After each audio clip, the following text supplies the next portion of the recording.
Jan Aadhaar card e KYC हम अपनी खुद की एसएसओ आईडी से कैसे कर सकते हैं। साथ ही Jan Aadhaar card e KYC करवाया जाना क्यों जरूरी है। Jan Aadhaar card e KYC से हमें क्या लाभ होंगे। Jan Aadhaar card e KYC अगर हम नहीं करते हैं तो हमें किन किन सरकारी योजनाओं का लाभ नहीं मिलेंगे। जन आधार कार्ड से हमें राशन मिलता है। चिरंजीवी योजना के अंतर्गत 25 लाख रुपए तक का स्वास्थ्य बीमा मिलता है। जन आधार कार्ड से पेंशन मिलती है और जन आधार कार्ड से छात्रवृत्ति भी मिलती है। जन आधार कार्ड एक है लेकिन फायदे अनेक है। जन आधार कार्ड से इंदिरा गांधी स्मार्टफोन योजना के अंतर्गत फ्री में स्मार्टफोन दिए जा रहे हैं। Jan Aadhaar card e KYC करवाने के लिए कोई चार्ज नहीं देना होता है, बिल्कुल फ्री में Jan Aadhaar card e KYC होती है। अगर हम Jan Aadhaar card e KYC नहीं करवाते हैं तो हम अपने जन आधार कार्ड को एडिट नहीं कर सकते हैं, यानी कि जन आधार कार्ड में किसी तरह का कोई अपडेट नहीं कर सकते हैं। साथ ही Jan Aadhaar card e KYC के बिना हमें राजस्थान सरकार की सरकारी योजनाओं का लाभ नहीं मिल पाएगा। अब जन आधार कार्ड में ई केवाईसी क्यों करवाई जा रही है ये हम आपको बताने वाले हैं। Jan Aadhaar card e KYC करवाने के पीछे मुख्य उद्देश्य है आधार कार्ड को जन आधार कार्ड से ई केवाईसी करके जोड़ना। हालांकि पहले से आधार नंबर जुड़े हुए हैं लेकिन आधार कार्ड में नाम अलग है, जन आधार कार्ड में नाम अलग है, जन आधार कार्ड में डेट ऑफ बर्थ अलग है और आधार कार्ड में अलग है। इसी विसंगति को हटाने के लिए जन आधार ई केवाईसी करवाई जा रही है। अगर आप जन आधार ई केवाईसी एक बार कंप्लीट कर देंगे तो उसके बाद में आप जन आधार में नाम, डेट ऑफ बर्थ, लिंग को अपडेट नहीं कर पाएंगे। तो दोस्तों, आप अपने जन आधार कार्ड की ई केवाईसी अपने खुद की एसएसओ आईडी से कैसे कर सकते हैं ये जानने के लिए आप इस वीडियो के साथ बने रहिए। तो सबसे पहले आपको राजस्थान सिंगल साइन ऑन यानी कि एसएसओ पर आपको यहां पर अपनी एसएसओ आईडी पासवर्ड लगाना है, कैप्चा कोड लगाना है, लॉगिन कर देना है। अगर आपकी एसएसओ आईडी नहीं बनी हो तो आप रजिस्ट्रेशन पर क्लिक करके रजिस्ट्रेशन कर सकते हैं। हालांकि परिवार में किसी न किसी की एसएसओ आईडी जरूर बनी हुई मिल जाएगी। लॉगिन पर क्लिक करने के बाद में डैशबोर्ड इस तरह से मिलेगा। राजस्थान सरकार की जितनी भी सरकारी योजनाएं उन सभी सरकारी योजनाओं के ऐप मिल जाएंगे। जन आधार ई केवाईसी करवाने के लिए प्रत्येक सदस्य का ई केवाईसी किया जाएगा, इसलिए हमें सभी सदस्यों को मार्केट में न ले जाना पड़े, इसलिए हम अपनी खुद की एसएसओ आईडी से भी ई केवाईसी कर सकते हैं।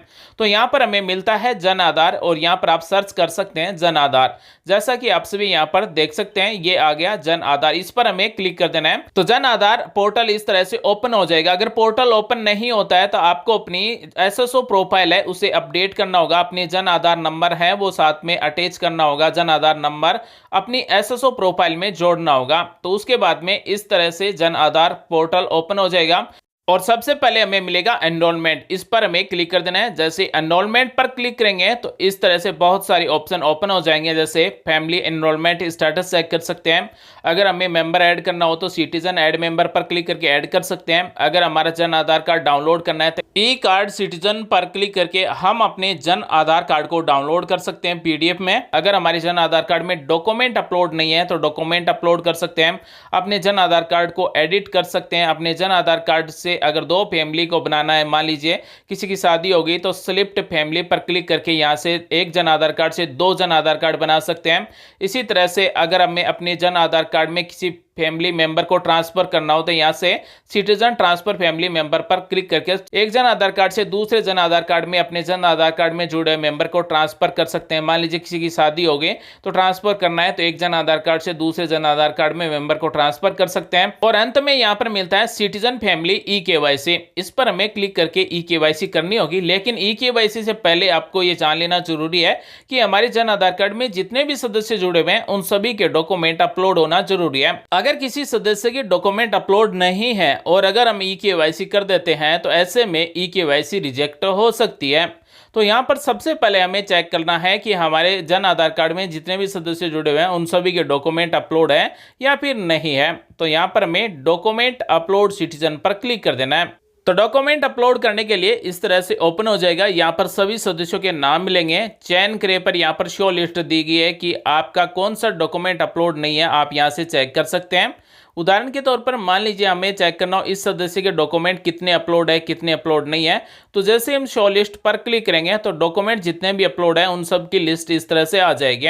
यहाँ पर राशन कार्ड में हाँ दिया गया, इसका मतलब राशन कार्ड पहले से अपलोड है। यहाँ से आप दस्तावेज देखें पर क्लिक करके अपना राशन कार्ड या फिर जो भी डॉक्यूमेंट अपलोड है, दस्तावेज अपलोड है, उसे देख सकते हैं। जिस भी दस्तावेज के आगे रेड स्टार दिया गया उस दस्तावेज को अपलोड करना जरूरी है। अगर आप किसी भी दस्तावेज को बदलना चाहते हैं तो हाँ पर क्लिक करके नया दस्तावेज अपलोड कर सकते हैं। तो उदाहरण के लिए आप सभी यहाँ पर देख सकते हैं इस सदस्य का एड्रेस सर्टिफिकेट अपलोड नहीं है, यहाँ पर एड्रेस सर्टिफिकेट में नहीं दिया गया है। इसका मतलब यहाँ से हमें एड्रेस सर्टिफिकेट अपलोड करना होगा। एड्रेस सर्टिफिकेट में हम कौन कौन से दस्तावेज अपलोड कर सकते हैं, तो यहाँ पर हमें मिलता है आधार कार्ड, राशन कार्ड, शादी का प्रमाण पत्र या फिर बैंक या फिर डाकघर की पासबुक, आधार कार्ड, मतदाता पहचान पत्र, बीपीएल कार्ड या फिर बिजली का बिल। इनमें से कोई भी एक डॉक्यूमेंट यहाँ पर आपको पीडीएफ में अपलोड करना होगा। चूज फाइल पर क्लिक कर देना है और उसके बाद में यहाँ पर दस्तावेज अपलोड करें पर क्लिक कर देना है। तो आपको इसी तरह से सभी सदस्यों के डॉक्यूमेंट चेक कर लेना है कि सभी सदस्यों के यहाँ पर डॉक्यूमेंट अपलोड होना जरूरी है। जिस सदस्य का जो डॉक्यूमेंट अपलोड नहीं है उसे यहाँ पर चूज फाइल पर क्लिक करके दस्तावेज अपलोड करें पर क्लिक कर देना है। ये दस्तावेज अपलोड करें पर सभी सदस्यों के डॉक्यूमेंट अपलोड करने के बाद में ही आपको क्लिक करना है। सभी सदस्यों के डॉक्यूमेंट अपलोड होने के बाद में गो बैक पर क्लिक करेंगे तो इस तरह से फिर से डैशबोर्ड ओपन हो जाएगा और सिटीजन फैमिली ई-केवाईसी पर हमें क्लिक कर देना है। जैसे हम इस पर क्लिक करेंगे तो हमारे जन आधार रसीद संख्या है वो ऑटोमेटिक यहाँ पर इस तरह से आ जाएगी। हमें केवल खोजे पर क्लिक कर देना है। उसके बाद में यहाँ पर एग्री पर ऑटोमेटिक सेलेक्ट रहेगा, केवल हमें ओके पर क्लिक कर देना है। अब यहाँ पर आधार कार्ड से जुड़े मोबाइल नंबर से ई-केवाईसी की जाएगी। ई-केवाईसी आधार, इस पर हमें क्लिक कर देना है। यहाँ पर केवल 18 साल से ऊपर जितने भी सदस्य हैं उनमें से किसी एक सदस्य को सिलेक्ट करेंगे और ई-केवाईसी आधार पर क्लिक करेंगे तो आधार कार्ड में जुड़े मोबाइल नंबर पर यहाँ पर ओटीपी भेजे जाएंगे। अगर आपके पास बायोमेट्रिक है तो आप फिंगर स्कैन भी कर सकते हैं। तो मैं एतत घोषणा करता हूं, इसे सिलेक्ट करेंगे, ओटीपी भेजें पर क्लिक करेंगे। हमारे आधार कार्ड में जुड़े मोबाइल नंबर पर 6 अक्षर का ओटीपी आएगा। ओटीपी यहां पर टाइप करना है, ओटीपी मान्य करें पर क्लिक कर देना है और उसके बाद में Jan Aadhaar e-KYC portal open हो जाएगा। यहाँ पर इंपॉर्टेंट कुछ पॉइंट दिए गए। 5 वर्ष से छोटे सदस्यों का आधार एवं केवाईसी अनिवार्य नहीं है, यानी कि हमारे जन आधार कार्ड में 5 साल से छोटा जो भी सदस्य है या फिर 5 साल तक का है उसकी ई-केवाईसी अनिवार्य नहीं है। 5 साल से बड़े सभी सदस्यों की आधार केवाईसी अनिवार्य है। इसके बिना आप जन आधार कार्ड की सेवाओं का लाभ नहीं ले पाएंगे। और आधार केवाईसी होने के बाद में हम अपने जन आधार कार्ड में नाम, डेट ऑफ बर्थ और लिंग को अपडेट नहीं कर पाएंगे। हमारे आधार कार्ड में जो नाम है वही नाम रहेगा, वही डेट ऑफ बर्थ रहेगा और वही लिंग रहेगा। अब जन आधार कार्ड में नाम, डेट ऑफ बर्थ, लिंग को बार बार में अपडेट नहीं किया जाएगा, केवल आधार कार्ड में है वही रहेगा। तो सदस्यों के आधार कार्ड में नाम है वो सही होना चाहिए। अगर पढ़ाई करने वाले बच्चे हैं तो उनका मार्कशीट के अनुसार नाम सही होना चाहिए। डेट ऑफ बर्थ है वो भी सही होना चाहिए, क्योंकि यहाँ पर ई-केवाईसी होने के बाद में आप अपडेट नहीं कर पाएंगे। इसलिए आपका आधार कार्ड में नाम हिंदी और इंग्लिश दोनों में सही होना चाहिए, स्पेलिंग भी सही होना चाहिए। डेट ऑफ बर्थ भी अगर आप पढ़ाई करते हैं तो मार्कशीट के अनुसार होनी चाहिए। उसके बाद में यहाँ पर सभी सदस्यों के नाम मिलते हैं। ई-केवाईसी जिनकी कंप्लीट हो जाएगी उसका नाम यहाँ पर आएगा। ई-केवाईसी पेंडिंग है उनका नाम यहाँ पर मिलेगा। और जो सदस्य जन आधार कार्ड में जुड़े हैं जिसकी उम्र 5 साल से कम है उन सदस्यों के नाम यहाँ पर मिलेंगे। तो हम अपनी खुद की एसएसओ आईडी से ई-केवाईसी यहाँ से कर सकते हैं। यहाँ पर सदस्य के अगर आधार नंबर नहीं जुड़े हुए हैं तो सबसे पहले जन आधार कार्ड में आधार नंबर जोड़ना होगा। जिन सदस्यों के आधार नंबर जुड़े हुए हैं उनके सामने दिए गए गो टू ई-केवाईसी, इस पर हमें क्लिक कर देना है। उसके बाद में यहाँ पर मिलेगा दर्ज की गई आधार संख्या, जो भी नाम है उसका नाम आएगा। सदस्य का दस्तावेज अपलोड नहीं किए गए हैं तो अपलोड कर देना है, अन्यथा आपकी ई-केवाईसी वो रिजेक्ट हो जाएगी।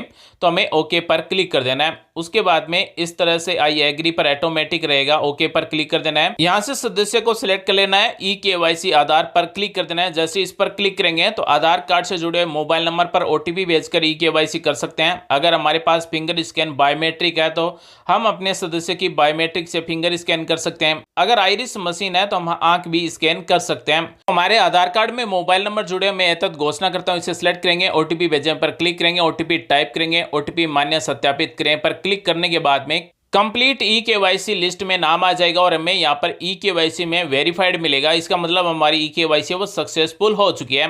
जैसे ही हमारी ई-केवाईसी इस तरह से सभी सदस्यों की हो जाती है तो उसके बाद में कंप्लीट ई-केवाईसी प्रोसेस पर क्लिक कर देना है और हमारे जन आधार कार्ड में जुड़े सभी सदस्यों की ई-केवाईसी है वो सक्सेसफुल हो जाएगी। उसके बाद में हमें ई जन आधार कार्ड डाउनलोड करके चेक कर लेना है कि जन आधार कार्ड में जुड़े हुए सभी सदस्यों की नाम, फोटो, लिंग, जन्म तारीख चेंज हुआ है या फिर नहीं हुआ है। यहाँ पर ई-केवाईसी होने के बाद में फोटो भी चेंज हो जाएगा।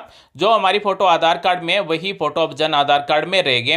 तो इस तरह से आप अपनी खुद की एसएसओ आईडी से अपने जन आधार कार्ड में जुड़े हुए सभी सदस्यों की ओटीपी से या फिर फिंगर स्कैन से ई-केवाईसी कर सकते हैं और कोई चार्ज नहीं है, बिल्कुल निःशुल्क है। तो दोस्तों आज हमने आपको बताया कि जन आधार ई केवाईसी क्या है, जन आधार ई केवाईसी क्यों करवाई जा रही है, जन आधार ई केवाईसी से हमें क्या फायदा होगा और जन आधार ई केवाईसी होने के बाद में हमारे जन आधार कार्ड में क्या अपडेट होंगे और क्या अपडेट नहीं होंगे। उम्मीद है आज की जानकारी आपको अच्छी लगी होगी, कुछ नया सीखने को जानने को जरूर मिला होगा। मिलेंगे अगले वीडियो में नई जानकारी के साथ, तब तक के लिए आप सभी का दिन शुभ हो। जय हिंद, वंदे मातरम।